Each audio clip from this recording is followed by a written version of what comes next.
പ്രതിപക്ഷ നേതാവ് പിണറായി വിജയന്റെ വസതിയിൽ റെയ്ഡ് നടത്തിയ ശേഷം മടങ്ങിയ എൻഫോഴ്സ്മെന്റ് ഡയറക്ടറേറ്റ് സംഘത്തെ ആക്രമിച്ച കേസിൽ എൻഫോഴ്സ്മെന്റ് ഡയറക്ടറേറ്റ് നിലപാട് കടുപ്പിക്കുന്നു. പരിശോധന ആരംഭിച്ച് വെറും 5 മണിക്കൂറിനകം 300ഓളം പേർ പങ്കാളികളായ വലിയൊരു ആക്രമണം സംഘടിപ്പിച്ചതിനു പിന്നിൽ കൃത്യമായ രാഷ്ട്രീയ ഗൂഢാലോചനയുണ്ടെന്ന് ഇഡി കോടതിയെ അറിയിച്ചു. സംഭവത്തിൽ മുൻ കൗൺസിലർ IP ബിനു ഉൾപ്പെടെയുള്ള പ്രമുഖ നേതാക്കൾ കേസിൽ വിചാരണയും നടപടികളും നേരിടുന്നതിനിടയിലാണ് ഇഡി നിലപാട് വ്യക്തമാക്കിയത്. കേസിൽ അറസ്റ്റിലായ 7 പ്രതികളുടെ ജാമ്യാപേക്ഷ തിരുവനന്തപുരം പ്രിൻസിപ്പൽ സെഷൻസ് കോടതി തള്ളി. ശ്രീജിത്ത്, ദിനീത്, അമൽ, ഷൈജു സലീം, അനിൽകുമാർ, നിഷാദ്, ദിനകർ എന്നിവരുടെ ജാമ്യാപേക്ഷയാണ് കോടതി പൂർണ്ണമായും നിരാകരിച്ചത്. ഇതോടെ അന്വേഷണം ഉന്നത നേതാക്കളിലേക്ക് വ്യാപിപ്പിക്കാനൊരുങ്ങുന്ന ഇഡി നടപടികൾ കേസിൽ പ്രതിസ്ഥാനത്തുള്ളവർക്ക് വലിയ തിരിച്ചടിയായി മാറി. ഏതെങ്കിലും ഒരു രാഷ്ട്രീയ പാർട്ടിയുടെ മുൻകൂർ ആഹ്വാനമോ സംഘടിത നീക്കമോ ഇല്ലാതെ അത്രയും ചുരുങ്ങിയ സമയത്തിനുള്ളിൽ ഇത്രയധികം ആളുകൾ സ്ഥലത്ത് തടിച്ചുകൂടിയത് സ്വാഭാവികമല്ലെന്ന് ഇഡി അഭിഭാഷകൻ കോടതിയിൽ വ്യക്തമാക്കി.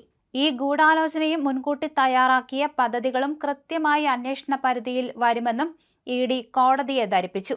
50 ദിവസത്തിലേറെയായി തങ്ങൾ ജയിലിലാണെന്നും കേസിൽ വധശ്രമം ചുമത്തിയെങ്കിലും അതിനുള്ള ശക്തമായ തെളിവുകൾ ഹാജരാക്കാൻ പ്രോസിക്യൂഷന് കഴിഞ്ഞിട്ടില്ലെന്നുമായിരുന്നു പ്രതിഭാഗത്തിന്റെ പ്രധാന വാദം. എന്നാൽ കേസിന്റെ ഗൗരവം കണക്കിലെടുത്ത് പ്രതിഭാഗത്തിന്റെ ഈ വാദങ്ങളെല്ലാം കോടതി തള്ളിക്കളയുകയായിരുന്നു. അന്വേഷണം നിർണായക ഘട്ടത്തിൽ മുന്നോട്ടു പോവുകയാണെന്നും പ്രതികൾ അതിനോട് പൂർണ്ണമായി സഹകരിച്ചാൽ മാത്രമേ നടപടികൾ വേഗത്തിൽ പൂർത്തിയാക്കാൻ കഴിയൂ എന്നും special prosecutor A Santhosh Kumar കോടതിയിൽ വാദിച്ചു. നിലവിലെ സാഹചര്യത്തിൽ പ്രതികൾക്ക് ജാമ്യം അനുവദിക്കുന്നത് തെളിവുകൾ നശിപ്പിക്കാനും അന്വേഷണത്തെ പ്രതികൂലമായി ബാധിക്കാനും ഇടയാക്കുമെന്ന് പ്രോസിക്യൂഷൻ ചൂണ്ടിക്കാണിച്ചു. കേന്ദ്ര ഏജൻസിയുടെ ഔദ്യോഗിക കൃത്യനിർവഹണത്തിനായി എത്തിയ ഉദ്യോഗസ്ഥരെ മൃഗീയമായി ആക്രമിക്കുന്നത് അതീവ ഗുരുതരമായ കുറ്റകൃത്യമായി കാണണമെന്ന് ഇഡിയുടെ അഭിഭാഷകനും വിചാരണവേളയിൽ ആവശ്യപ്പെട്ടു. ക്രമസമാധാന സംവിധാനങ്ങളെ വെല്ലുവിളിക്കുന്ന ഇത്തരം സംഭവങ്ങൾ ഗൗരവത്തോടെ കാണണമെന്നും കമ്മീഷൻ ആവശ്യപ്പെട്ടു. നേരത്തെ പശ്ചിമ ബംഗാളിൽ മാത്രമാണ് ഇത്തരത്തിൽ ഇഡി ഉദ്യോഗസ്ഥർക്ക് നേരെ സമാനമായ രീതിയിൽ ആക്രമണം ഉണ്ടായിട്ടുള്ളതെന്ന് പ്രോസിക്യൂട്ടർ ഓർമ്മിപ്പിച്ചു.